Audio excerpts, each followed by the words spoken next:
C'est ainsi à moi.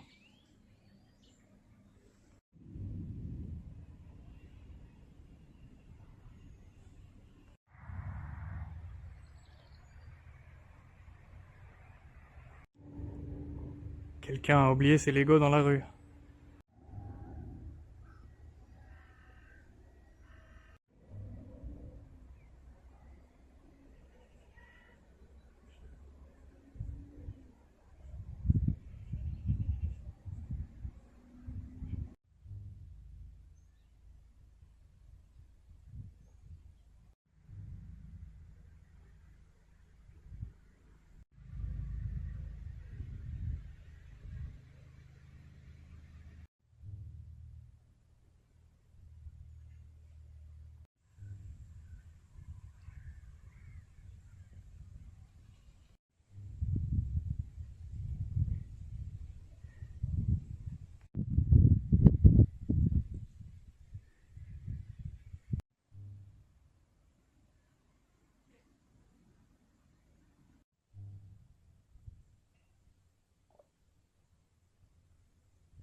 Qu'avez-vous pensé de Bergerac? Je rejoignais le centre-ville hier en passant d'abord par un parc, et c'était très agréable de rentrer dans une ville comme ça, très différent de la manière dont le chemin nous amène à l'intérieur des villes d'habitude. D'habitude, on doit suivre le trafic pendant longtemps et c'est plutôt fatigant et monotone. Il pleuvait un petit peu quand je traversais le parc, mais aussitôt que j'ai atteint le centre-ville, le ciel s'est complètement dégagé et j'ai pris beaucoup de plaisir à explorer Bergerac. En fait, je dirais même que c'est la ville que j'ai préféré traverser jusqu'à présent. J'ai pris des images de cet endroit pittoresque et puis j'ai traversé la Dordogne. Je suis allé m'installer au camping La Pelouse où j'aurais jeté toutes mes affaires dans une machine à laver. Et maintenant, j'ai déjà laissé Bergerac derrière moi et je me dirige vers la prochaine ville qui s'appelle La Réole. Je vais atteindre cette ville en 3 étapes cette fois-ci, en 3 dodos, comme disent ces petites créatures infernales qu'on appelle les enfants. Et je vais donc passer par les localités de Saucignac, Appel et puis Saint-Ferme. Et bien, comme je vous le disais hier, il ne reste plus beaucoup de villes à traverser. La Réole, Mussidan et Orthez. Et puis je serai enfin à Saint-Jean-Pied-de-Port. Et j'aurai terminé ce tronçon du chemin à travers la France. Comme le temps passe.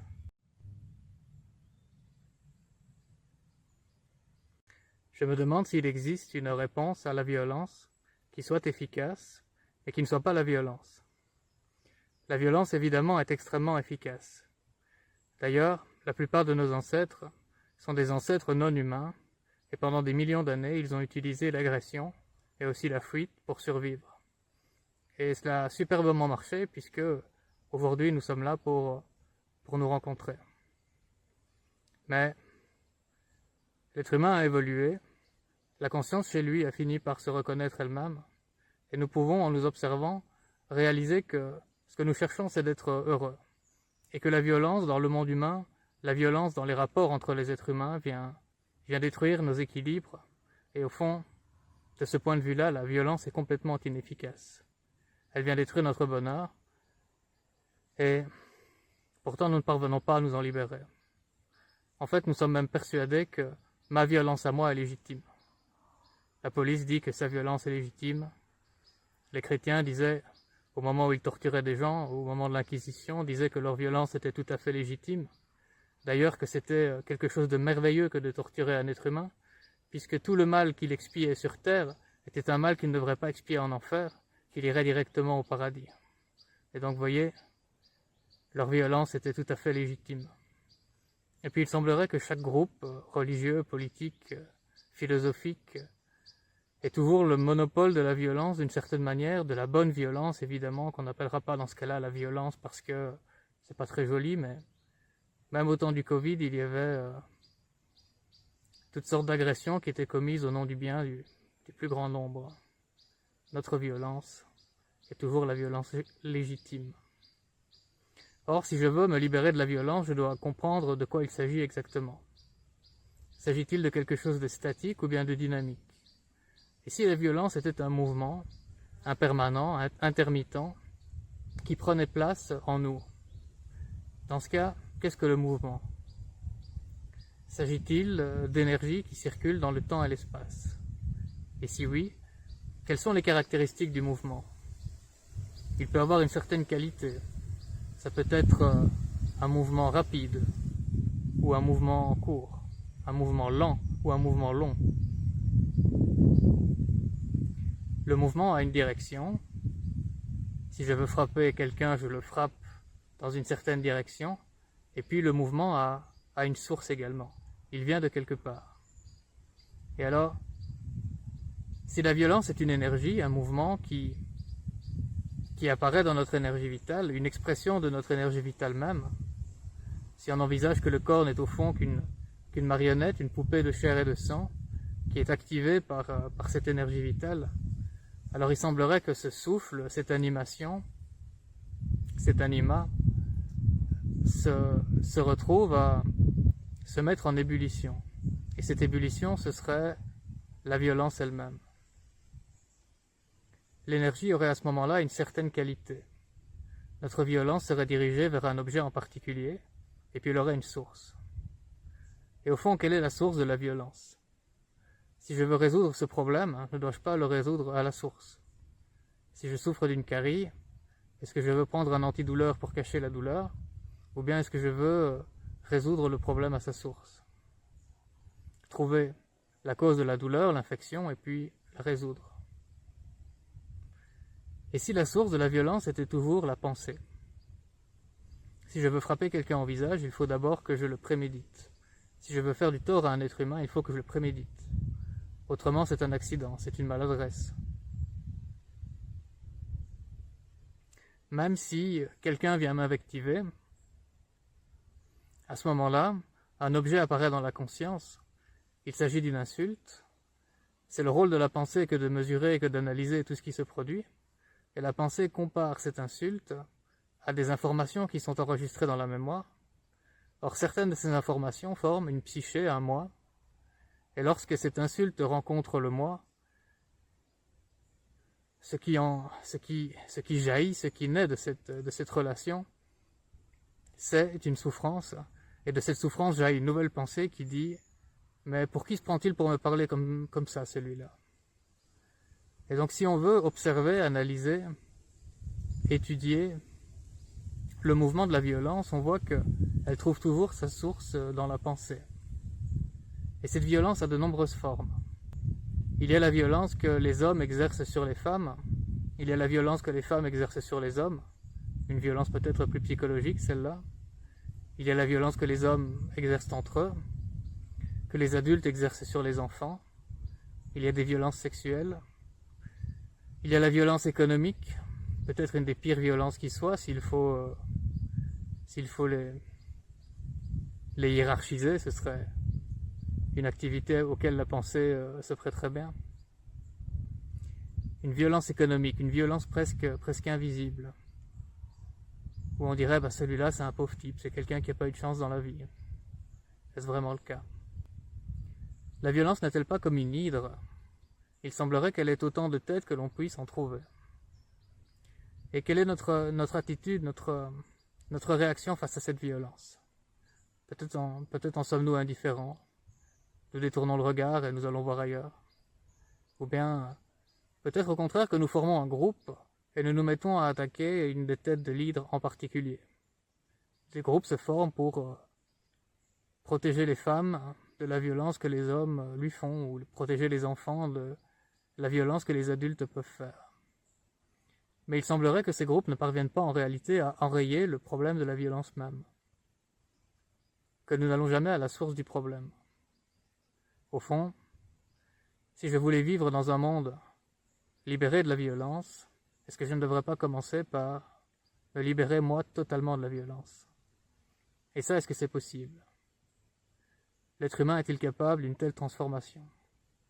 Pouvons-nous nous libérer totalement de l'hostilité que nous avons en nous? La littérature spirituelle semble le suggérer. Y a-t-il en fait une telle chose que la santé mentale? L'être humain qui est cette créature si agressive peut-elle un jour gagner la santé mentale? Pouvons-nous nous libérer de ce mouvement de l'hostilité? Nous sommes conscients d'être conscients, nous voyons bien qu'il y a quelque chose qui ne va pas du tout dans le monde humain, et pourtant, jusqu'ici, nous avons été incapables de nous libérer. Or, j'observe ce mouvement de la violence en moi et dans le monde humain, et les événements qui en découlent, et je vois à quel point il est grotesque, à quel point il vient d'une mauvaise utilisation de l'énergie, à quel point il vient de notre ignorance, du fait que nous ne nous connaissons pas nous-mêmes. Or, voyant tout cela, voyant l'absurdité de notre condition, je ne peux plus continuer à vivre comme ça. Et il me faut mettre fin à ce mouvement de la violence en moi. Si je veux parvenir à faire une telle chose, évidemment, est-ce qu'il est sage de vouloir utiliser ce qui a créé le problème que pour essayer de le résoudre? Si la violence elle-même trouve sa source dans la pensée, qui chez l'être humain est corrompue, et l'étymologie du mot corruption vient du mot division, la pensée nous a divisés, dressés les uns contre les autres, amenés à la guerre, et la guerre vient détruire toutes les choses utiles que la pensée avait créées, pouvons-nous vraiment utiliser la pensée pour nous libérer de ce mouvement de la souffrance qui macère et devient la violence? Pouvons-nous nous servir de la mémoire, des informations qui y sont déjà enregistrées? Ou bien le problème ne vient-il pas du fait que le passé est continuellement en train de se répéter, continuellement en train de s'imposer sur le présent, et qu'il ne reste plus aucune place pour l'ici et maintenant? Or cet ici et maintenant a-t-il de la valeur? S'il existe une telle chose que la violence, alors cette violence existe à un niveau psychologique, à un niveau émotionnel et à un niveau physique. Dans ce cas, existe-t-il une telle chose que la non-violence? Ou bien s'agit-il simplement d'un idéal, de quelque chose de fictif, comme la terre du milieu et de Poudlard? Peut-être, au fond, nous sommes-nous inventé cette chimère, la non-violence, comme une sorte d'idéal, et puis nous nous racontons des histoires plutôt que de vouloir voir la réalité qui est que nous sommes pleins d'hostilité et d'agressivité. S'il doit exister une telle chose que la non-violence, alors elle doit aussi être psychologique, émotionnelle et physique. Et alors je me demande ce qui devrait se passer si deux corps humains, l'un polarisé par la violence et l'autre par la non-violence, devaient se rencontrer. Que se passerait-il à ce moment-là? Admettons que vous affrontiez un sumo. Il s'échine à vous évacuer de la surface de combat.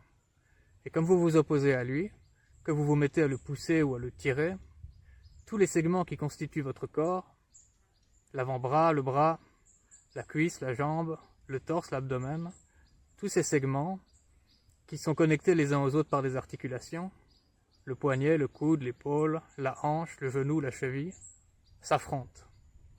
Tous ces leviers, tous ces segments s'affrontent les uns les autres. Vous êtes pour ainsi dire plein de nœuds. Et tout ce conflit en vous-même est aussi le conflit que vous avez avec l'autre. Tout ça, c'est le mouvement de la violence à un niveau physique, le mouvement du rapport de force. Je me demande s'il existe un mouvement intégral, un mouvement holistique, un mouvement qui soit libre du conflit. L'être humain est-il capable de mener une action, de produire une action qui soit libre du conflit? Y compris dans ce contexte-là, surtout dans ce contexte-là, parce que cela prouverait que ce n'est pas seulement une chimère. Or, si une telle action pouvait être menée, elle ne pourrait pas trouver sa source dans la pensée. En ce sens que la pensée a une nature qui est de diviser, que cette division permet la comparaison, et en ce sens, la pensée est toujours en train de mesurer le monde. Qu'est-ce qu'une mesure si ce n'est qu'une comparaison? Et cette nature de la pensée est fondamentale puisqu'elle permet le discernement, mais si la pensée va trop loin, elle devient la discrimination.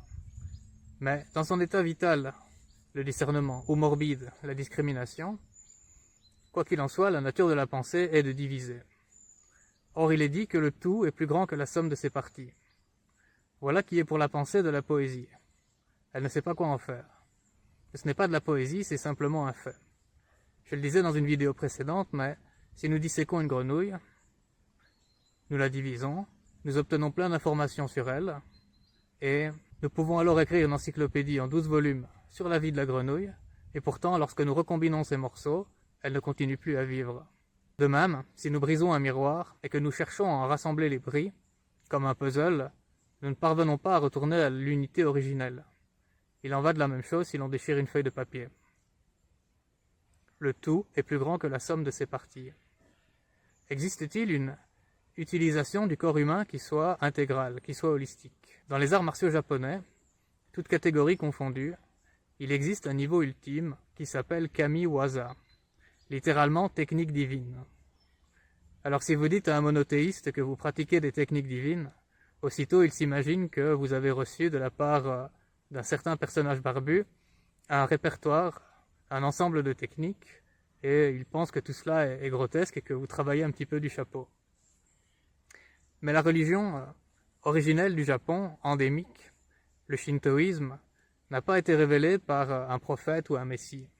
C'est une religion qui est née spontanément du respect et de l'admiration que le peuple japonais avait pour la nature. En ce sens, on pourrait comprendre Kami-waza comme étant un mouvement naturel. Vous savez la manière dont l'eau s'écoule sans heurts. Y aurait-il pour l'être humain, après tout dont le corps n'a pas été fabriqué par la pensée, qui est quelque chose de mécanique et de répétitif, notre pensée pense en ligne droite, elle s'imagine que la distance la plus courte entre ici et là-bas est une ligne droite, ce qui n'est pas toujours le cas. Elle pense que la distance la plus courte entre maintenant et le succès est une ligne droite, ce n'est pas toujours le cas. La pensée fabrique des cubes, nous vivons dans des cubes, elle découpe des tatamis rectangulaires, et pourtant le corps humain, lui, est fait de courbes et de spirales.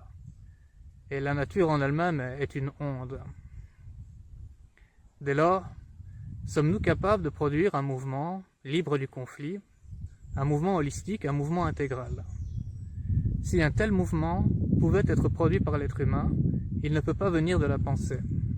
Or, la pensée n'est pas la seule expression de l'activité mentale de l'être humain. Il y a cet autre versant qui a l'attention, et l'attention, contrairement à sa voisine, la pensée ne trouve pas sa source dans la mémoire. Elle trouve sa source directement ici et maintenant, dans la conscience.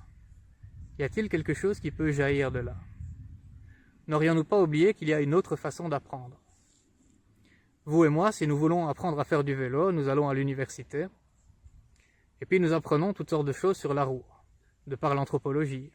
Nous étudions les mathématiques, la physique, pour savoir sur combien de mètres nous allons encore nous déplacer si nous freinons brusquement alors que le sol est humide et que nous roulions à une grande vitesse. Et lorsque nous avons terminé toutes nos études, eh bien nous sommes des experts sur le vélo. Et nous pouvons donner des conférences aux quatre coins du monde. Partout on nous déroule le tapis rouge, on nous donne des haies d'honneur, mais la vérité c'est que nous ne savons pas faire du vélo. Nous avons juste la tête pleine d'informations. Et lorsque nous nous confrontons au problème de la gravité, nous tombons de ce vélo. Alors que faisons-nous? Nous utilisons cette partie de notre énergie vitale uniquement que l'on appelle la pensée, qui prend toute la place chez l'être humain, et là, nous inventons des petits trous.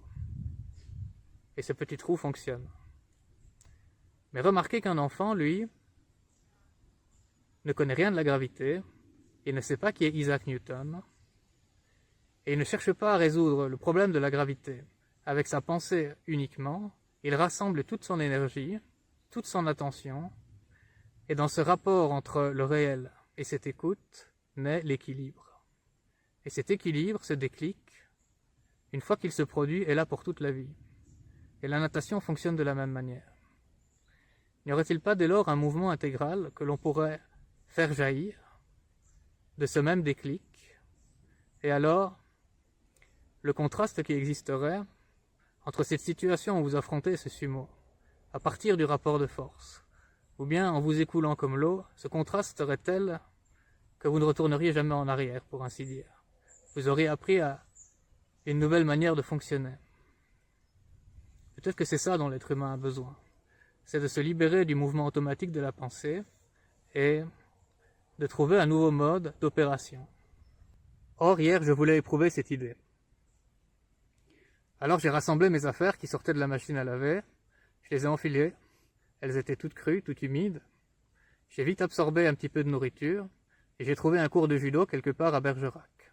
Je voulais qu'ils m'empoignent et qu'ils essayent de me jeter au sol. Cela aurait créé toutes sortes de nœuds dans mon corps et je voulais apprendre à m'en libérer. Je ne sais pas si j'en suis capable. C'est pour ça que je voulais mener le test. Et j'ai failli rebrousser chemin, j'ai failli ne pas y aller. Je me suis dit, ces vêtements tout froids, tout crus, si j'essayais une autre fois. Et puis après avoir mangé, je me suis senti fort fatigué, parce que j'avais vraiment envie d'y aller. Et puis, le temps passe tellement vite, il y a tellement de choses à faire. Je me suis rendu compte que le temps que je parcours, la distance qui me séparait de leur dojo, j'avais pour 2,5 km. Je me rendais compte que je serais arrivé à 15 minutes de la fin du cours. Est-ce que ça en valait vraiment la peine? Eh bien oui, j'y suis allé. Je me suis dépêché d'y aller, j'ai emporté avec moi un sac, mon sac dans lequel j'ai mis juste ma gourde. Je l'avais libéré toutes ses affaires. Je marchais vite et légèrement. C'était intéressant de voir le contraste entre le poids du sac de d'habitude. Je me suis dépêché d'arriver jusqu'à leur dojo. Et arrivé sur le site, il y avait une barrière tout autour et je ne pouvais pas rentrer. Tout était bouclé. Alors la porte d'entrée était fermée, la porte d'entrée de ce mur d'enceinte, si j'ose dire. J'ai trouvé une autre porte qui indiquait qu'il y avait un numéro de téléphone qu'il fallait contacter si on voulait rentrer. Mais comme je n'ai plus de crédit sur ma carte prépayée, eh bien, je ne pouvais appeler personne. Alors je me suis dit, est-ce que c'est vraiment ça? Est-ce que le destin me refuse de mener ma démarche jusqu'au bout? Et j'ai remarqué qu'il y avait 2 jeunes, à une certaine distance, qui faisaient du skateboard. Je les ai interpellés et je leur ai demandé s'ils ne pouvaient pas trouver un moyen de m'ouvrir. Et ils m'ont fait remarquer qu'il y avait en fait un passage dans ce mur, un peu plus loin, il y avait un tourniquet. Je ne le voyais pas dans la lumière crépusculaire. C'est ainsi que je me suis approché du dojo, un bâtiment isolé au milieu d'un terrain vague. La porte était ouverte, il y avait une lumière de néon électrique qui en sortait. Et je suis allé là-bas dans ce cours, je suis rentré. Mon cœur a commencé à battre la chamade à ce moment-là, et puis je me suis rendu compte que personne ne portait d'uniforme de judo, parce qu'il ne faisait pas de judo, il faisait de la gymnastique. Alors un professeur un peu interloqué est venu me voir, je lui ai expliqué brièvement ma démarche, et il m'a dit que le judo avait lieu, le cours de judo avait lieu le mardi soir. Internet m'avait menti. Alors, eh bien, je suis revenu sur mes pas. J'ai fait tout ça pour rien, ou peut-être pas pour rien, parce que j'ai au moins su rassembler le courage d'aller jusque-là. Je ne savais pas si je devais me sentir déçu ou soulagé. Vous savez, c'est une expérience que j'ai essayé de mener par le passé. La première fois, c'était à Bar-le-Duc. Je n'ai pas trouvé de cours d'arts martiaux, il n'y avait qu'un cours d'aïkido. Mais l'aïkido, ça ne m'intéresse pas parce que l'aïkido moderne est une sorte de propagande où on interdit à l'élève de chercher le rapport de force. Et donc, il n'y a jamais de confrontation au réel. Mais je m'étais quand même rendu au cours en me disant, bon, c'est mieux que rien. Mais même ce cours-là n'existait plus. Internet n'était pas à jour. Et puis, nous étions en vacances ces 2 derniers mois, le mois de juillet et le mois d'août. Donc les clubs étaient fermés. Et la seule opportunité que j'ai eue vraiment d'aller me confronter à une école, c'était à Périgueux. Mais à Périgueux, je n'ai pas su. L'angoisse était trop forte. À ce moment-là, j'étais submergé par mes émotions. Quand je suis arrivé à l'office de tourisme de Périgueux pour leur demander où trouver un refuge, je pensais également leur demander où je pourrais trouver une école d'arts martiaux. Et je n'ai pas osé demander. L'émotion était trop forte. Alors je ne sais pas, il me reste plus beaucoup de villes en France que je pourrais traverser. Mont-de-Marsan, Orthez, Saint-Jean-Pied-de-Port, et puis il y aura l'Espagne. L'Espagne, ce serait un peu plus difficile parce que je ne parle pas du tout la langue, mais je ne sais pas si j'arriverai à organiser cette démarche, ce test, cette épreuve que j'essaye de m'imposer. Peut-être à Santiago même, pour couronner mon voyage, devrais-je me lancer dans cette épreuve. C'est difficile à organiser parce qu'il y a tellement de choses à faire, et puis en fin de journée, parfois, on n'a pas l'énergie d'aller se confronter, d'aller se challenger un peu plus loin. Eh bien, si vous suivez ces aventures, vous verrez bien ce qui m'arrivera. Vous savez, je n'étais pas certain de ce qui allait se produire. Soit ils auraient joué avec moi comme des petits chats, c'est-à-dire que j'aurais été incapable de rien faire, et ils m'auraient projeté l'un après l'autre sans aucun problème, et c'est clair. Soit le contraire se serait produit. Leur rapport de force, leur mouvement conflictuel aura été complètement inefficace face au mouvement intégral. Pour peu que j'ai pu éveiller ça en moi, jusqu'ici. Or j'ai cru par le passé que j'avais compris ce qu'on appelle l'aïki, c'est-à-dire l'énergie harmonieuse. Et à chaque fois, c'était une illusion de la pensée qui crée sa propre réalité. À chaque fois que j'ai testé ma technique par le passé, j'ai échoué, ça n'a pas fonctionné. Et à chaque fois, c'était très douloureux émotionnellement. Mais à l'époque où j'ai fait ces tests, je ne savais pas encore juguler l'énergie aussi bien que je le fais maintenant. Alors je me disais, c'est pas grave, même si j'échoue, même s'il joue avec moi comme un petit chat, eh bien, il y aura cette amertume, il y aura cette déception immense, et ce sera l'occasion de travailler ça. Et puis, au cœur de ce travail, il pouvait toujours prendre place cette écoute, et essayer, à la manière d'un enfant qui veut apprendre à faire du vélo, de laisser un déclic s'opérer. Peu importe le nombre de fois où on tombe, il faut se relever jusqu'à ce que la compréhension se produise. Ben, si je veux mettre fin au mouvement de la violence en moi, je suis obligé de passer par là. Je ne vois pas d'autre situation, je ne vois pas d'autre voie. Il me semble en réalité qu'il n'existe qu'un seul art martial, un art martial humain, avec 2 bras et 2 jambes, et que ce que l'on recherche en fait, c'est l'utilisation optimale du corps et de l'esprit. Que jusqu'à présent, tous les arts martiaux qui ont existé sont des fabrications de la pensée, et tous ces arts martiaux ont été une pratique de la dispute, du conflit. Si l'être humain était vraiment capable de ce mouvement intégral, alors il lui deviendrait extrêmement aisé de projeter ou d'immobiliser un adversaire incommensurablement plus fort que lui. Or, c'est tout à fait inutile. En fait, la réalité, c'est que nous n'avons pas besoin de plus de gens qui soient experts dans l'art de projeter ou d'immobiliser, ni même de donner des coups de poing ou des coups de pied, ni même de remporter des trophées sur des rings. Tout cela est complètement inutile. Tout cela est utile pour moi et ma réputation, moi et mon argent, moi et ma carrière. Et peut-être que nous avons assez du moi dans le monde humain, et de toutes les choses que le moi convoite. Et je pense que s'il y a une telle chose que le mouvement intégral, holistique, une action libre du conflit, qui ne viendrait pas de la pensée, je pense que la recherche et la pratique de ce mouvement en lui-même serait un art de la guérison en soi, que l'on pourrait libérer l'esprit humain de toutes les tumeurs qui l'accablent, que par là l'être humain apaisé se rendrait compte que d'exister ici et maintenant, c'est de connaître la paix, la joie et l'amour, et je dirais alors que l'essence même du véritable art martial, c'est un art de la guérison. Ça me paraît tout à fait rationnel. Au fond, y a-t-il une telle chose que la spiritualité? La violence, elle existe. C'est indéniable. Dès lors, pouvons-nous vivre notre spiritualité dans notre chair?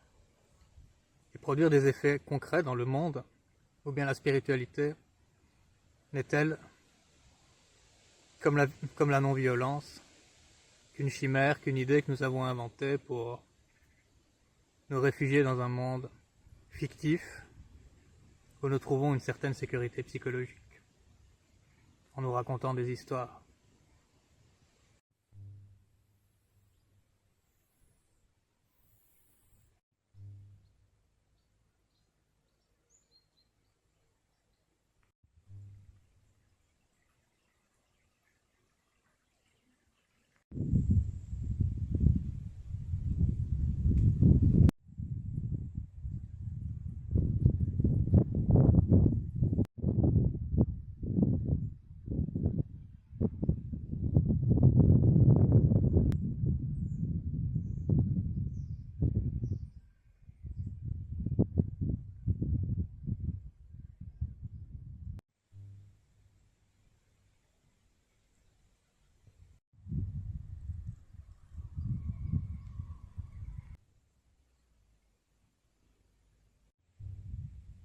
Et au détour du chemin, sans crier gare, voilà un château fortifié.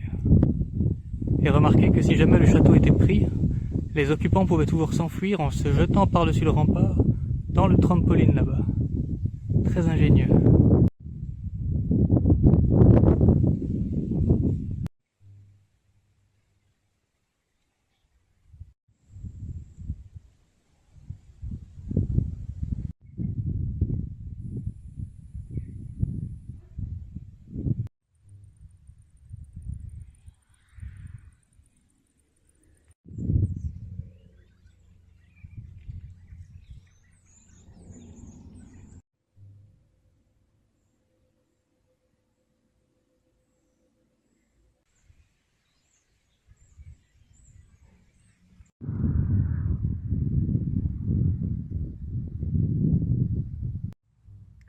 Alors, la belle ville de Bergerac a-t-elle inspiré Edmond Rostand pour son œuvre?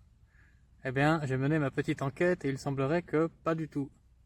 Il n'y a rien dans l'œuvre de Rostand qui indique que Cyrano aurait vécu dans cette ville, ni même que l'auteur s'en serait inspiré pour son personnage. Mais la ville l'a récupéré néanmoins. Bon, peut-être qu'ils ont bien fait. Comme vous l'avez vu, j'ai trouvé où m'établir pour cette nuit, et sur ce je vous dis à demain.